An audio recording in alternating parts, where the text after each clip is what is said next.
Two beings defined by training and technology go head-to-head as General Grievous tries to take down Master Chief. Can he do it? Find out on today's episode of Versus.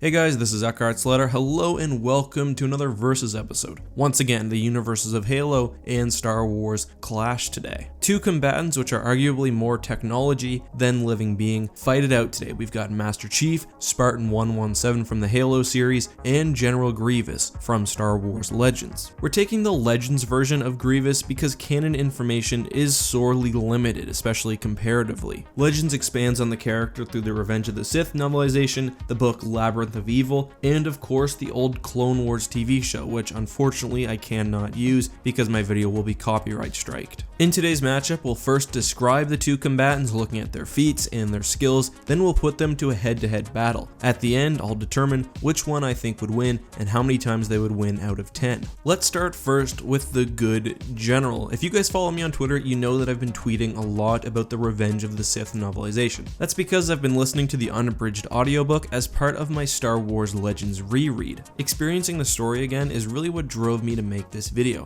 A lot of detail is given to the character of Grievous, and he's portrayed more completely and more frighteningly than he's probably ever been before. I'm going to read you guys an excerpt from the novelization where the character of Grievous is introduced. This is General Grievous, Durasteel, ceramic armor-plast plated duranium, electro drivers and crystal circuitry. Within them, the remnants of a living being. He doesn't breathe, he doesn't eat, he cannot laugh, and he does not cry. A lifetime ago, he was an organic, sentient being. A lifetime ago, he had friends, a family, and occupation. A lifetime ago, he had things to love and things to fear. Now he has none of those. Instead, he has a purpose. It's built into him. He is built to intimidate. The resemblance to a human skeleton melded with limbs styled after the legendary Krath war droids is entirely intentional. It is a face and form born of childhood nightmares. He is built to dominate. The ceramic armor-plast plates protecting limbs and torso and face can stop a burst from a starfighter's laser cannon. Those indestructible arms are 10 times stronger than a human's. He is built to eradicate. Those human-sized hands have human-sized fingers for exactly one reason: to hold a lightsaber. 4 of them hang inside his cloak. He has never constructed a lightsaber. He has never bought one, nor has he recovered one that was lost. Each and all he has taken from the dead hands of Jedi he has killed. I don't usually read from my sources like this, certainly not when the quote is as long as the previous one was, but I think the author, Matthew Stover, really does a good job of describing just how devastating of a warrior Grievous is. Let's take some time, however, to look more in depth at his skills and his feats. I think people often doubt Grievous largely because of his portrayal in Revenge of the Sith. However, even in canon, Grievous is powerful and skilled enough to kill dozens, if not hundreds of Jedi. But how? Well, his greatest asset is speed and his reaction time. When Obi-Wan and Grievous duel on the Invisible Hand in the Revenge of the Sith novelization, the book says that Grievous's arms move faster than the human eye can process, wiped from existence by sheer mind-numbing speed, an imitation quantum event. No human being could move remotely as fast as Grievous. That of course includes Obi-Wan and Anakin Skywalker. Later, when Obi-Wan again duels Grievous on Utapau, Grievous's arms are said to strike 20 times per second, enough to almost overwhelm Obi-Wan, who is one of the most powerful defensive-based duelists of the Jedi.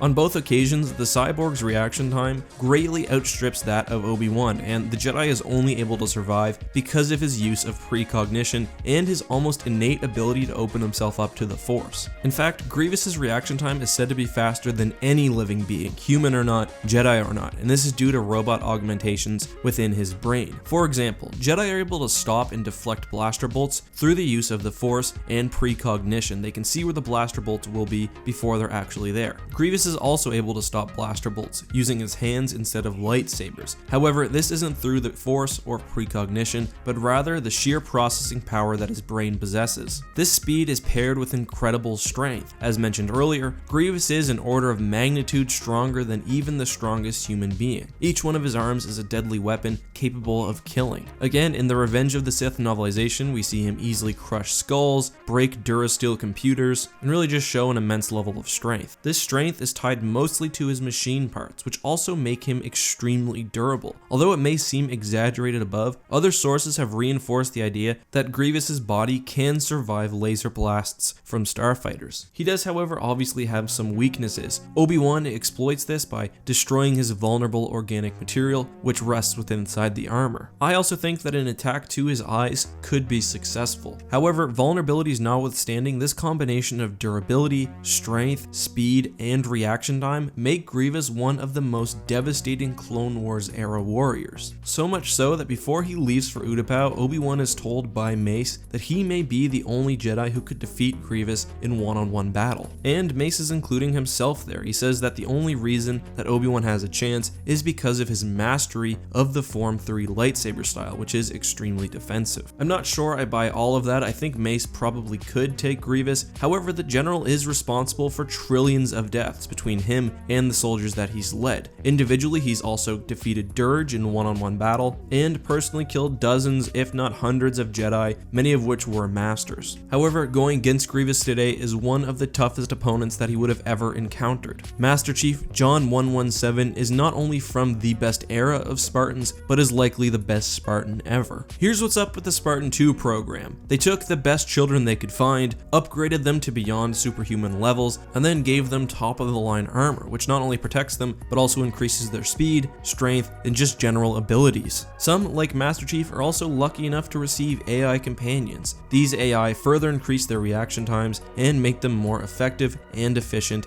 as combatants. Master Chief's speed, durability, reaction time, and strength are at superhuman levels. In his full armor, Master Chief can probably run damn near 100 kilometers per hour. He has a sub 20 millisecond reaction time, probably significantly less actually when paired with Cortana and his armor, and he is easily capable of lifting thousands of pounds. However, even Chief's incredibly impressive physical attributes I think fail to capture just how deadly of a warrior he really is. Chief can kill a fully armed elite in seconds in hand-to-hand combat. He slapped away a missile that was aimed right for him. He runs 500 meters in under 20 seconds, breaking even the speed that I previously gave, although he does break his tendon. He's stealthy, he's lucky, he has an almost unmatched tactical effectiveness on the battlefield, and he's basically a genius. He's also very durable, especially in his full Mjolnir armor. He's fallen from space, taken Wraith shots up close, and is just generally well shielded and then further protected by armor against most manner of weapons. In this battle, he also is aided by Cortana, who seems to help his reaction time, although admittedly he doesn't get the full reaction time of the AI. She will, however, also be able to help him analyze his enemies and identify weak points. In this battle, he will have a 60-round MA5B assault rifle, a sidearm, and 2 grenades. Is all of that, however, enough to take down the cyborg general? In short, I don't really think so. I think the main advantage that Chief has in this battle is a far superior sense of tactics and the fact that he's just a better warrior generally. However, I really think that Chief will struggle against the pure physical attributes of Star Wars Legends General Grievous. Although Chief's reaction time is likely in the single-digit millisecond range, Grievous is just faster. Faster even than Force-enhanced beings in the Star Wars universe. I think Grievous is also faster on just a general speed level as well. On multiple occasions, he moves faster than the eye can see, which is especially devastating when coupled with his 4 arms. Again, during his battle against Kenobi on Utapau, he strikes at the Jedi Master 20 times per second. The Revenge of the Sith novelization says that no human could move remotely as fast as Grievous, saying that his arm movements were like an imitation quantum event. I think Chief will find that even superhumans aren't able to keep up. I think Chief comes a little closer in the areas of strength and durability, perhaps even surpassing the general. His weapons also allow him to fight at range and target specific points on Grievous's body, which is another advantage. However, we do know the cyborg general has a very distinctly aggressive fighting style. Here's how I see the battle going down. Grievous and Master Chief both identify each other extremely quickly. Chief with the help of Cortana, Grievous through his droid brain. I think Grievous, however, at this point already has a slight advantage. Chief will realize that in order to defeat the cyborg, he needs to gain distance. He'll attempt to back up, maybe even sprint away while firing at Grievous with his MA5B. The general, I think, will be able to close the distance, however, and with the use of lightsabers, will cut Chief down. May not be instant because the energy shield might protect the Spartan. However, I really don't think he'll be able to survive a dedicated assault. The only reason Jedi had a chance against General Grievous and Obi-Wan was able to beat him was through the use of precognition. This is something that, despite his incredible reaction time, Master Chief lacks. For that reason, I declare General Grievous the winner of this battle, and I think he takes it 9 times out of 10. I don't make it 10 out of 10 only because Master Chief is lucky, he's an incredible warrior, and if anyone can beat him without the use of precognition, I think it's Chief. If we take the canon version of Grievous, then I think Chief takes it. We don't see the same speed feats, he's not as deadly of a warrior, he seems more to be a pawn of the Confederacy. Maybe this is a battle that I will return to if we ever get a good canon book that details the general. This, however, is just my opinion. Let me know what you think down in the comments, and also by voting in the upper right hand corner. Are Grievous's abilities exaggerated by the Revenge of the Sith novelization and other books? Is the Jedi Killer not as impressive as I've suggested? I'm interested to hear what you guys think. Anyway guys, thank you so much for watching. I think I'll be doing some streaming on my second channel, X2, later today or tonight, so if you're interested in checking that out, it will either be Republic Commando or Empire at War. Make sure you subscribe. I put a link in the upper right hand corner and also the description. Thanks again guys, as always, this has been Eckhart's Ladder. May the Force be with you.